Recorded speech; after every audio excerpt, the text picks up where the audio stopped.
राज्यावर पुन्हा एकदा अवकाळी पावसाचं संकट उभं राहिलंय। बंगालच्या उपसागरामध्ये कमी दाबाचा पट्टा सक्रिय झालाय, त्यामुळे हवामान खात्यानं राज्यभरात जोरदार पावसाचा इशारा दिलाय।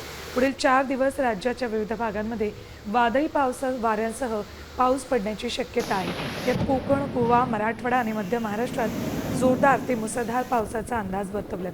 त्यामुळे यंदाची दिवाळी पावसात जाण्याची शक्यता आहे।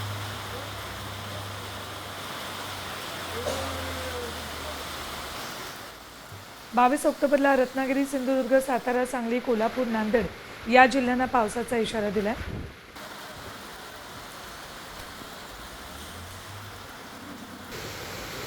23 ऑक्टोबरला रायगड, रत्नागिरी, सिंधुदुर्ग, पुणे, सातारा, सांगली या जिल्ह्यांना पावसाचा इशारा दिलाय।